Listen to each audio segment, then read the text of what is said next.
masturbate 1,000 times a day. I can masturbate upwards of 12 times. Yeah. And then if you do this 3 times a day, bro, you're constantly stuck in this state of, It is a disturbing issue, but one that is growing. The production of millions of pornographic images of children being sexually abused. You build that monster inside your head. That's right. So I can see where you're going on the pornography. People are addicted to it. It is the modern day cigarettes. Big increase in child pages hosted in Singapore. This V card is extremely important to me. Representation of somebody's virginity. People invest more into a photo on social media than they invest into real life. So masturbation is not a natural need. Unless you can procreate with your hand, then there's no way that masturbation could be something that's naturally occurring. People do it as somewhat of a shortcut to actual sex. The actual natural need is for you to go out and meet a partner, marry them, and then mate with them. And that's how we actually procreate. So that's something that could be a natural need, but as far as masturbation with your own hand, that makes absolutely no sense. I doubt that could ever be a natural need. It becomes an addiction when you can't stop doing it. When you try to stop doing it and then you realize that you failed 3, 4, 5 times in the future, even though you told yourself that this was the last time that you were going to do it. The unfortunate truth is that this is happening to people at especially younger and younger ages as the time goes on because of the ease of access to pornography. Now, the true main issue that makes masturbation itself a problem is the access to pornography. Usually people won't be diving deep into doing it by themselves unless there's something that would easily stimulate them. That's not natural. That is not restricted in most countries, and that has ease of access to millions of videos upon hours and hours and hours, every single category that they want.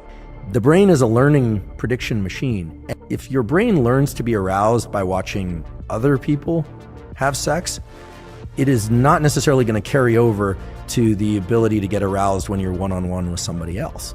Usually it starts off as something that's very, very calm, very, very simple, and then it turns into something that's a lot more erotic and explicit and actually ends up ruining their life and their relationships because they continue to have this more and more objectified perception on women, and that's how they usually see them. Both thing works for both genders, but usually I see this happening to most of the young men, especially in this day and age. So it becomes a problem when you just can't stop, and the unfortunate truth is that most people really can't.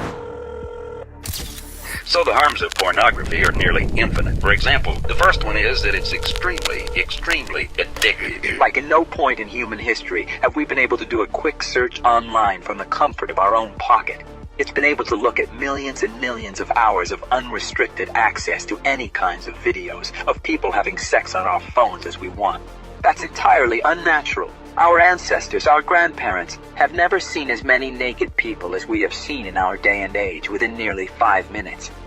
Especially young kids who are consuming a lot of pornography, the brain is learning sexual arousal to other people having sex. So you're going to program yourself into being a voyeur? Eventually to a point where you actually have something called PIED, porn-induced erectile dysfunction, which I know somebody in real life that actually does have this, where they really just can't do the real thing anymore because they're so used to doing it to a video and watching a girl that has extremely physically exaggerated elements that are not natural or real in any sense. So the only thing that can make this person get in the mood is something that's not even real. So they're living in this fantasy land where their body's not even working properly, they probably can't even procreate, and they're going to have a horrible marriage because of their addiction and viewership of pornography. So the objectification of people, especially women, the sexual assault, the harmful addictive acts, where it increases the amount of dopamine that you need to feel satisfied even deeper every single time. For an example, if you start off on a basic video, you end up going into something a lot more deep as time does go on because of your dopamine receptors being numbed in your brain, or that when something a level 1 would kind of get you excited, not something a level 15 has to get you excited, and it just does not end there. The higher the dopamine peak, the bigger the drop afterwards. And it's not that you drop to baseline, you drop below baseline. Dr. Lawrence American Board of Psychiatry and Neurology shows us what happens to your brain when you watch porn using SPECT scanning. This is a scan of a sex addict brain, an 18-year-old sex addict brain. And we compare that to a normal brain. And at the naked eye, we can tell this is not normal. Now, if we compare that to someone who has cocaine addiction, this is a person who has cocaine addiction.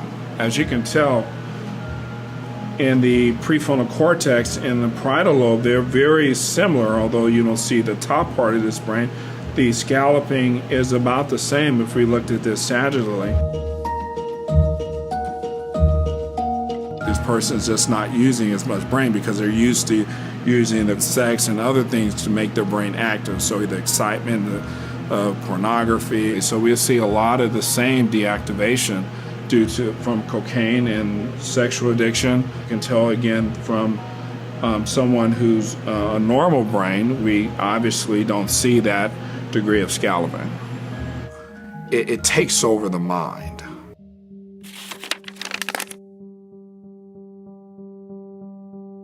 Yeah, this does definitely open the doors to a lot more erotic and harmful, even illegal acts done by people, because the videos that we're watching now, they're actually showing videos that are replicating, they're not actually in the videos, but they're like replicating people that are under the age of 18. They're replicating people doing extremely nasty things that are illegal in many, many states. The people in the videos aren't actually doing it, they're just acting as if they are. So now the viewers that are watching this are feeling more inspired to actually do these things, like commit harmful acts of like sexual assault, or to commit acts of perverted acts and something of that sort, because they're seeing this in the video and it's becoming their actual norm now. So like I said, it always starts off as something very simple, then ends up leading to something that's actually illegal in a sense. So for an example, the categories can be anywhere from having like minors or like alleged minors in the videos, which actually the biggest companies are actually being sued for right now at the moment. Or they can be replicating something as far as rape, what people find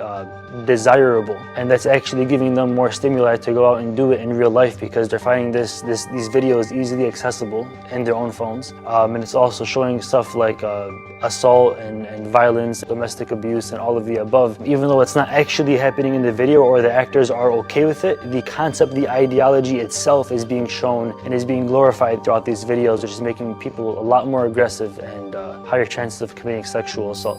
Can my brain heal after I quit pornography? Yes, you can heal.